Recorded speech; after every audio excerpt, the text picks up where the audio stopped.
But the one thing that I want to do is be persistent in my dreams. And I would like to encourage anybody that no matter what is your age or what is your situation, no matter where you are in the world, listening to this podcast, reach out to people that will be able to help you and giving you advice on the different opportunities for you to reach your dreams. Hello, everyone, and thank you all so much for joining us on the PAM Talks today. My name is Ciara Chisholm, and I will be your host for this episode. I am a second-year master's student studying astrophysics at the University of Calgary. The PAM Talks is a podcast showcasing the voices of researchers who are part of traditionally underrepresented groups in physics and astronomy. Each episode, we interview a new physics and astronomy mentor, exploring the universe through the lens of diversity. Today, I am so excited to introduce you to Dr. Laura Mazzino, who is a professor here at the University of Calgary and personally one of my favorite professors. She studies space physics. Space physics is a field of science that studies the sun, the solar wind, the heliosphere, and the planetary magnetospheres and upper atmospheres within the solar system.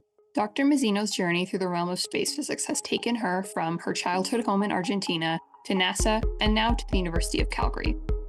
This is the PAM Talks, where the universe is as diverse as the minds unraveling its mysteries.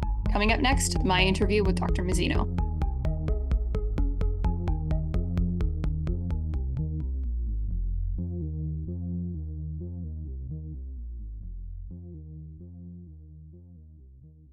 Dr. Mazzino, would you like to introduce yourself? Thank you, Ciara.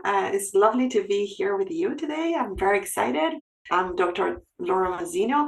I am an assistant professor in the teaching stream at the University of Calgary, and my background is in space physics. So you were originally from Argentina, right?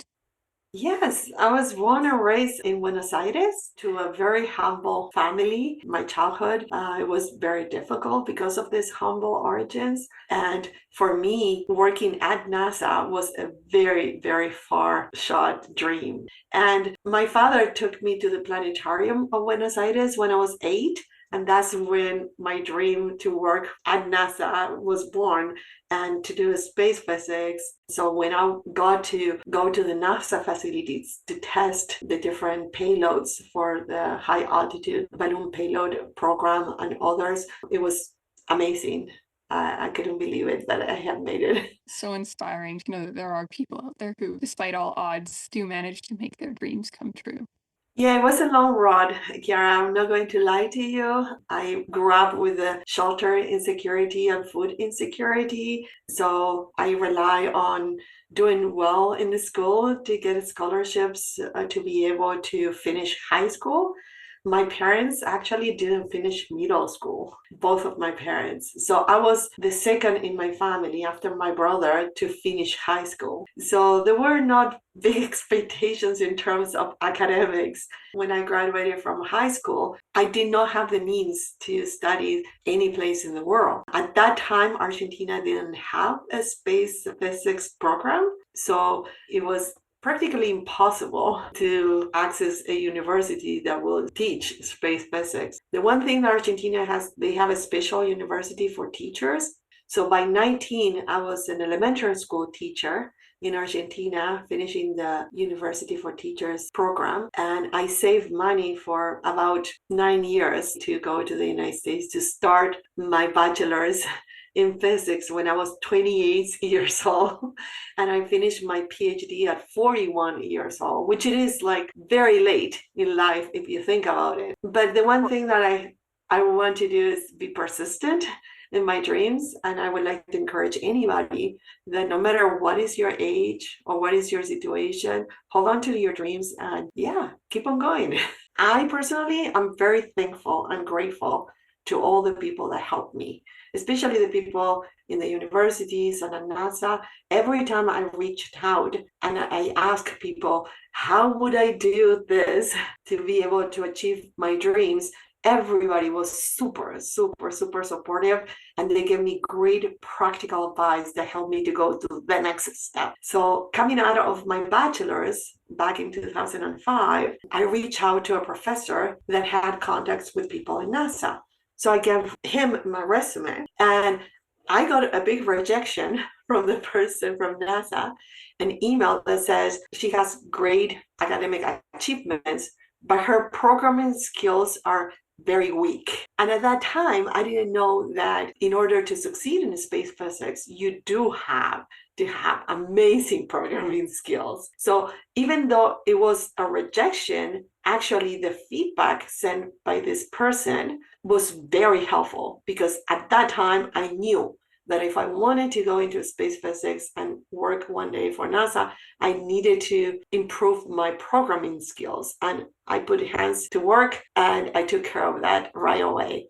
And so on. People will give you practical advice thinking, well, why don't you try this first on developing the skills, the soft and hard skills? Definitely. I mean, I think getting those practical advice is really important, because I, for one, didn't realize when I first started my undergraduate degree that coding and being able to program was so important to the field of physics. Like, there are things like that no matter what your degree you're looking for, from the outside, you might not know that that's an important skill to develop. So, as an elementary school teacher, I'm a huge advocate to teach coding in the same level than literacy, as in reading literacy and math literacy. I think that right now, before, it was important to know math and reading, right? And writing. Now it's reading, writing, math, and coding. And I'm excited to see that schools are getting traction into teaching younger children from grade 1 how to code. Having said that, I think that we have to step it up as a society, where my son started coding when he was 6 years old, because I introduced him to the field of coding. By 10 years old, he was very good at Java and he started coding in Python. So I think, like you said, people don't realize how important it is to know coding on all aspects of life.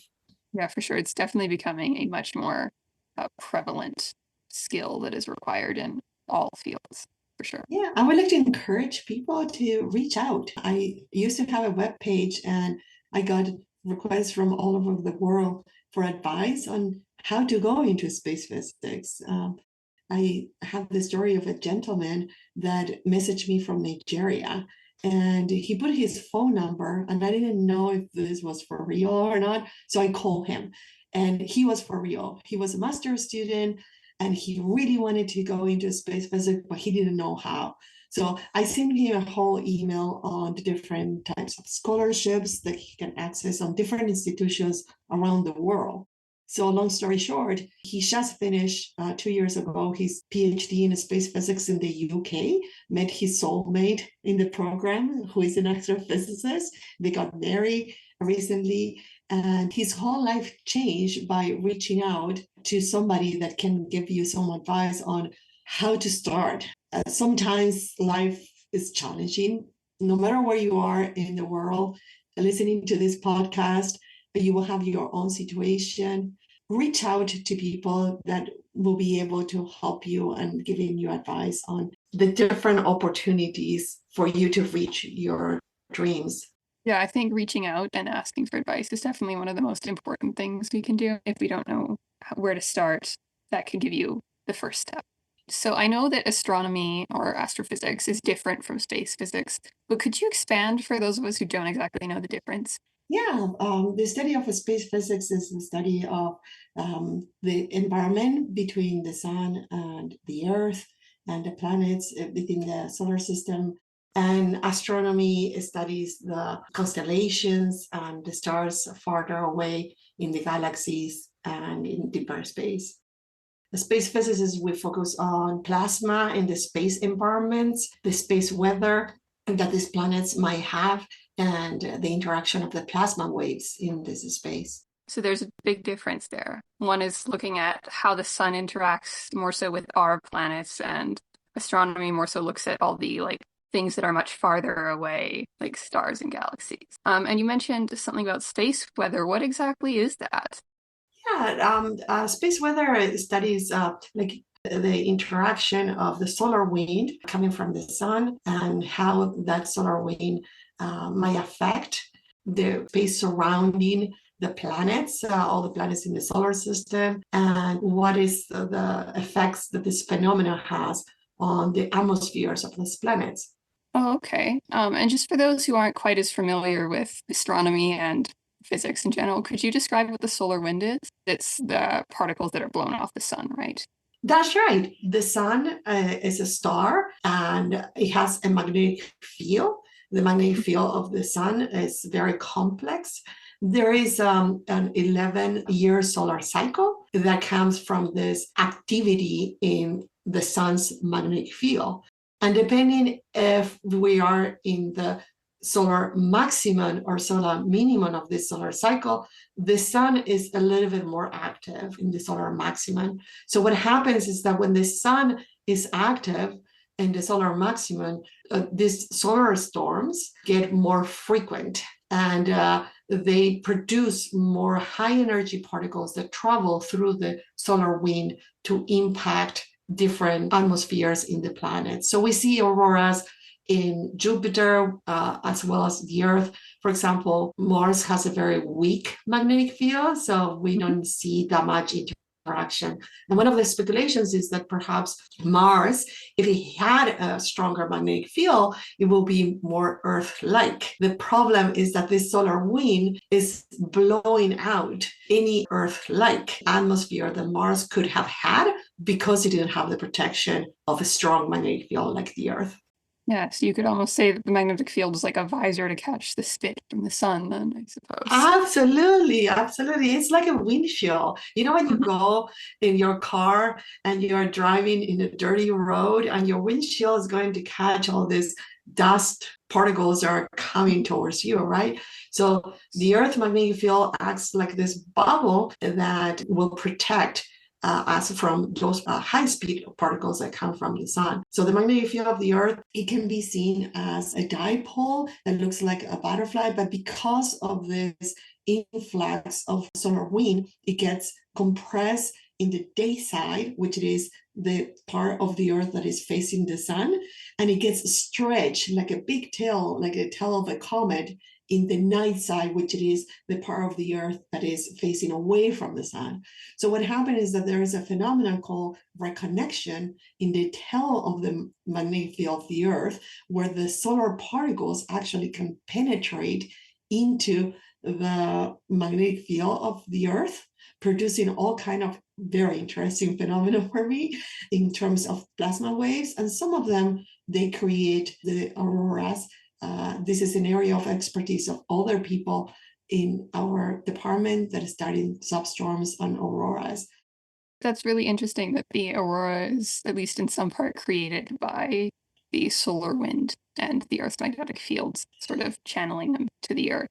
Yeah, so if we go back to the analogy of the driving in a car in a dirty road, imagine that you have a window in the back that is open and all these particles are coming from the back. So particles coming in the solar wind, they get to penetrate into our magnetic field. And what happens is that they get deflected, and the electrons and protons are going to get deflected in different directions because protons or ions are positive and electrons are negative. So they are going to be deflected in opposite directions, will create something called the ring current. And when the ring current gets enhanced, then the particles that were trapped in the magnetosphere before, they get accelerated, and now these particles can precipitate into the atmosphere, producing the aurora borealis. One of the things that I think that it has not been exploited is harvesting the energy that is stored in the Earth magnetic field. The Earth magnetic field is filled with these high energy particles, and there is a lot of energy that is stored in the Earth magnetic field. The Earth magnetic field is the largest and most natural particle accelerator. The particle accelerators that we have in physics, right? Fermilab, think about the one, the LHC in Switzerland. They were created because we discovered this acceleration of particles in the magnetosphere back in 1950s and 60s with the discovery of the Van Allen radiation belts in 1957. So what happens is that at some point, we're going to learn as a humanity how to harvest this natural energy that we have in this natural particle accelerator that is our magnetosphere. And we can harvest that energy for energy consumption here on Earth. Would be fantastic. It sounds like space physics has a tie to so many different fields that I would have never expected. Yeah, it does connect with many, many different fields. That's really fascinating. You had said something as well about geomagnetic storms. Could you expand Absolutely. on what those are exactly? Yeah, so the sun, like I said, speeds particles all the time. This is called the solar wind. And sometimes, depending on this coronal mass ejections, there are perturbations in the sun's surface. Particles are ejected at a higher speed. These particles slam into the bubble that we have, our Earth magnetic field. We call it the magnetosphere. And when there is this compression, this ring current that I was telling you about gets enhanced. So the particles are trapped. Now they can move towards the Earth.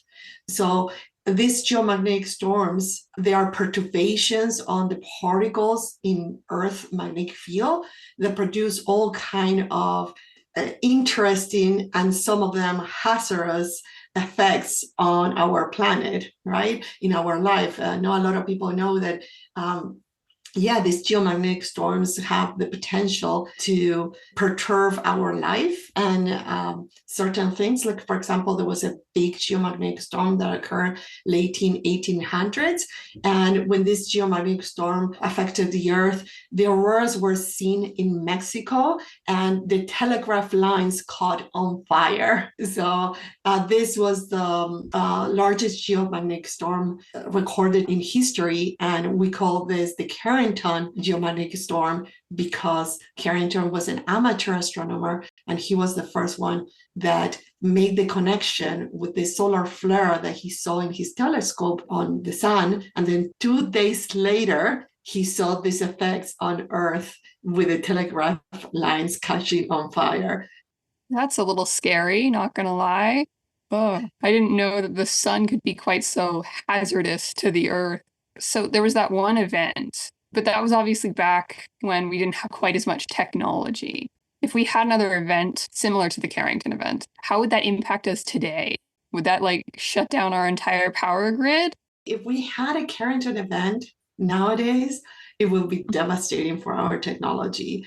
One of the effects that these geomagnetic storms is satellite charging.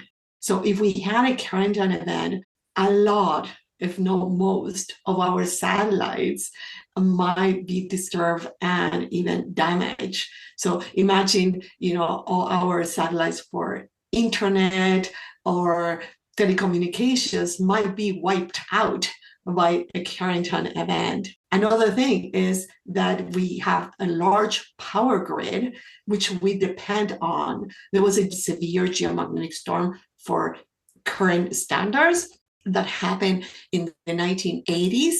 And this geomagnetic storm damaged the power grid in Northeast Canada because these geomagnetic storms produce currents in the generators and blew the transformers. So you had half of Canada and half of the United States without power for hours due to these geomagnetic storms. So there is a lot of interest in studying space weather so we can predict these geomagnetic storms and we can try to have a plan B on how can we protect our technology such that if a Carrington event happens nowadays, we can still survive and still function as a society. Yeah, well, hopefully that doesn't happen anytime soon, but I'm so glad there's people studying it and how to prevent it.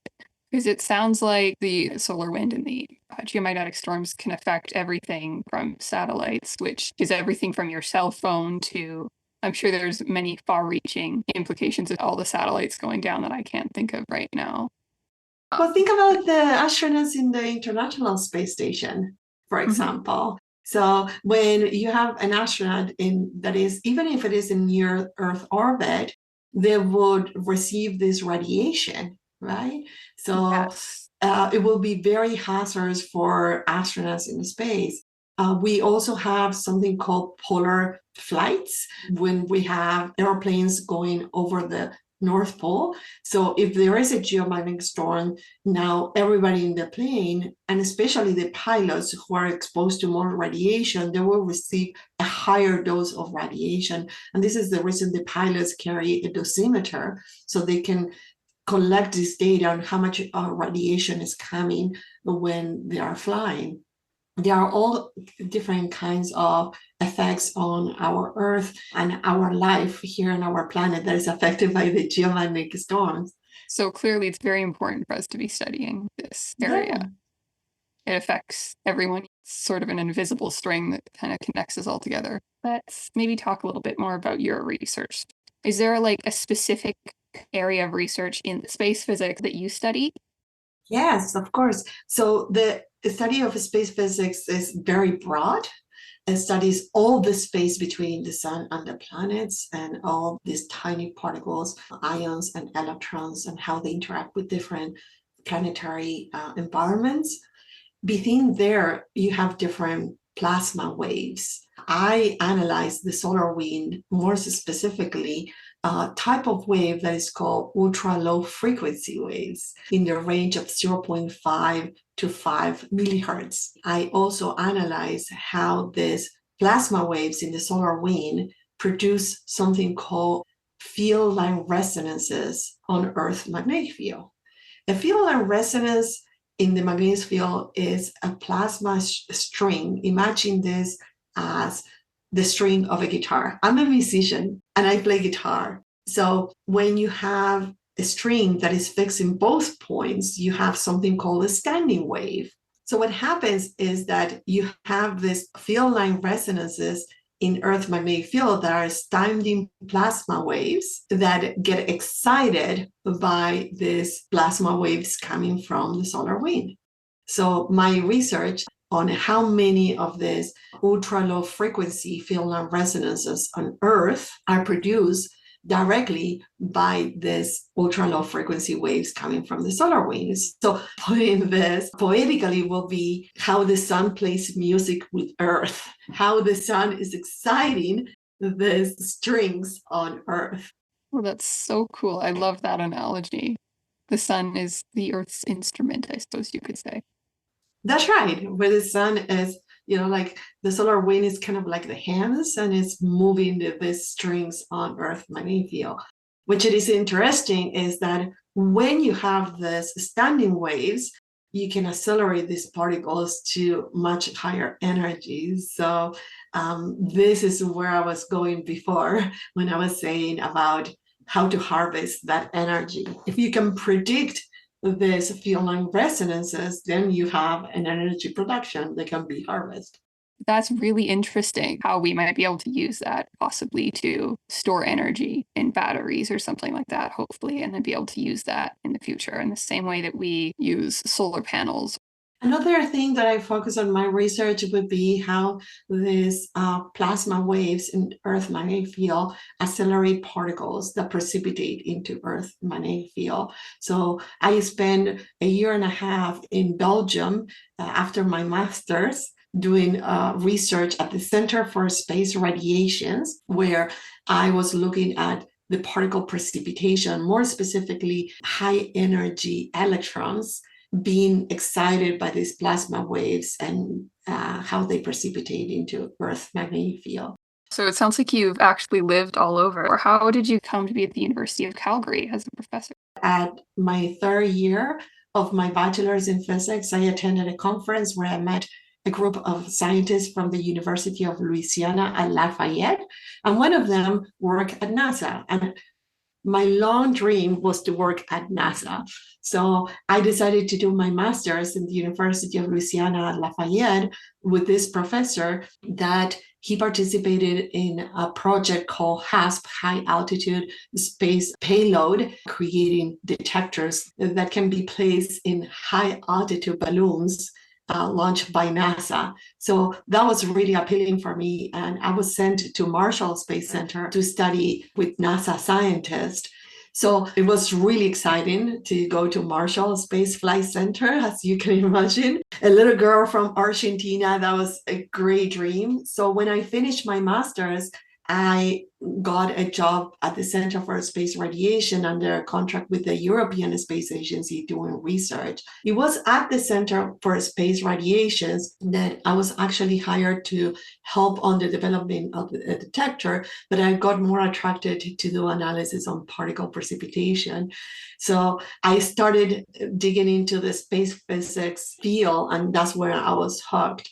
So in a conference in Italy, while I was presenting my research, a professor from University of Alberta thought that it was really cool. And he said, why don't you come and do your PhD at the University of Alberta? And that was my trip from Europe back to North America and arriving here to call Canada.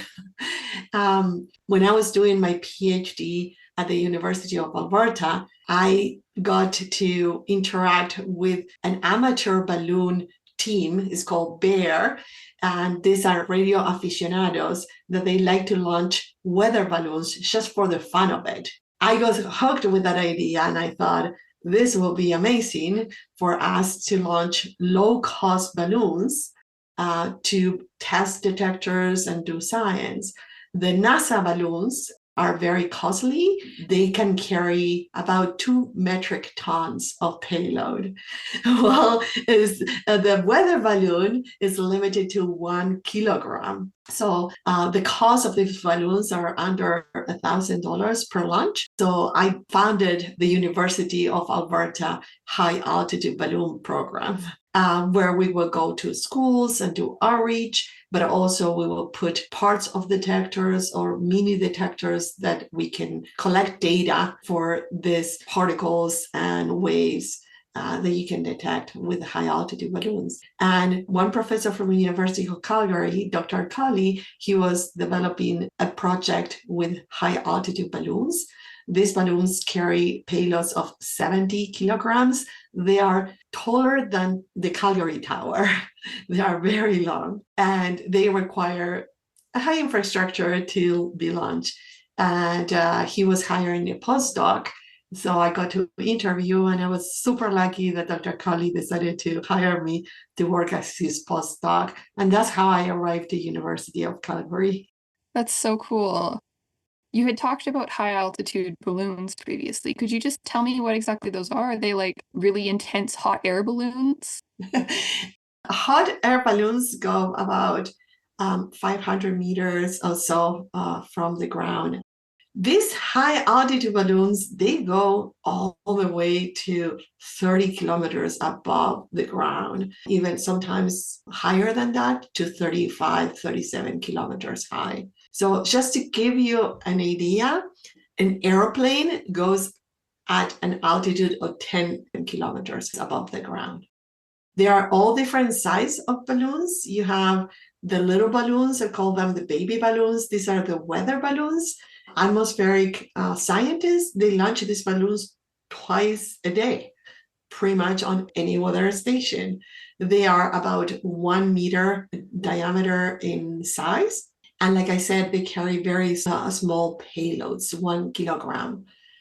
Then you have bigger balloons. They reach the same altitude, but they can stay up for longer periods of times. When the balloons come, they have a parachute that will help them to safely come to Earth. Which is interesting is that before you launch the balloon, you have to run a lot of simulations to see what is going to be the trajectory of these balloons and how to bring them safely to Earth. You don't want a 2-ton balloon to fall on top of your house, on your roof, right? So we look for very desertic areas. NASA launches them in New Mexico, in a town called Fort Sumner, which it is 50 kilometers from Roswell. So a lot of people confuse the balloons with UFOs, right? And interestingly enough, NASA started launching these balloons in the 1950s when people start reporting the UFOs massively. So these balloons, like I said, they come to Earth with a parachute, and once that they have landed, you can go and collect your experiment and your detector, and you can reuse them. They are very environmental friendly if you can retrieve the balloon. These balloons are made of latex, and it's very important that you make an effort to try to recover them so they don't contaminate our planet. Okay, one more question. You mentioned something called the payload. Could you elaborate a little bit on what a payload is? In space physics, a payload is what you want to carry. It's your carry on. So for a scientist studying space physics, usually your payload is going to be some type of detector, for example. If you are in the satellite industry, your payload will be your satellite because you want to deploy this. Your balloon system consists on the actual balloon that is going to be filled with gas, and then you're going to have below the line, then you have the parachute, and below the parachute, you will have a box, usually it's a styrofoam box that will guarantee that your instruments are not going to freeze in the upper atmosphere, because as you can imagine, 30 or 35 kilometers high, it gets a little bit chilly, right? So we use a styrofoam box that is light, and inside we put GoPro cameras, of course, because it's always very fun to take a picture of the curvature of the Earth, which you can at that altitude.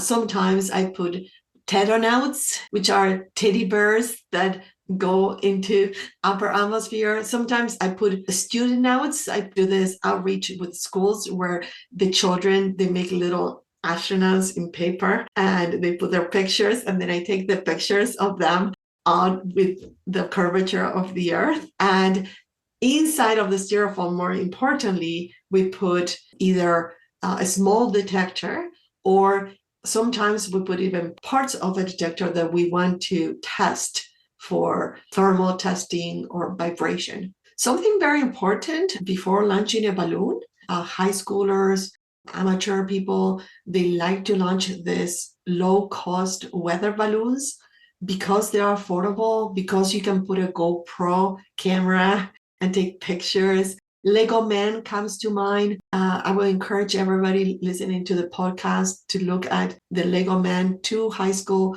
students from the east coast of Canada launching Lego Man with a Canadian flag. I would like to encourage everybody to read on the safety concerns that this raises. These balloons are going to cross the path of these airplanes that go to 10 kilometers. So before you launch any balloon, you have to contact your local airport to issue something called a NOTAM. A NOTAM is a note to all airmen, which means that you are letting them know that you are going to launch a balloon that might cross their path.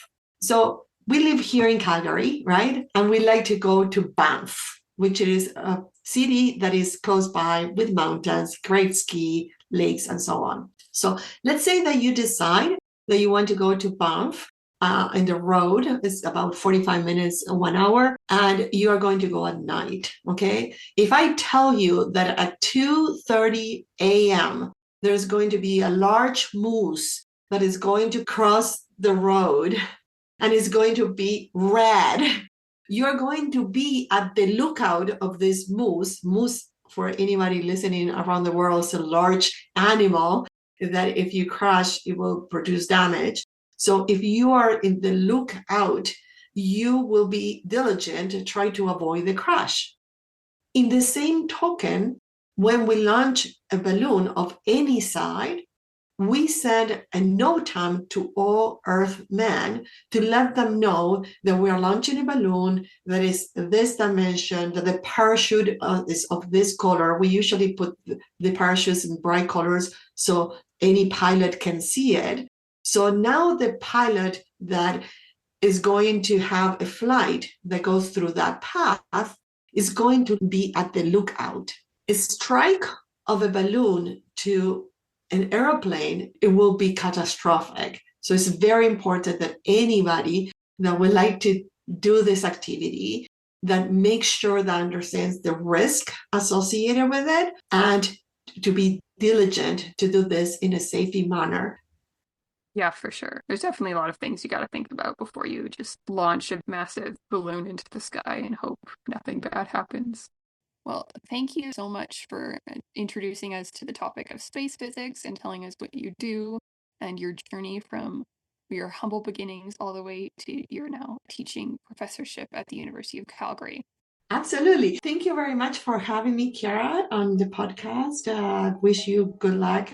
And thank you so much for inspiring everybody to go into the field of physics. Well, that's it for this episode of the PAM Talks. A huge thank you to Dr. Mazzino for sharing her inspiring story on how she became the space physicist she is today. Join us in 2 weeks for the next episode of the PAM Talks, where we will be interviewing Addie Swaddling, who is going to talk about her work and her time at CERN. The PAM Talks gratefully acknowledges the support of the University of Calgary Graduate Student Association Quality Money Program.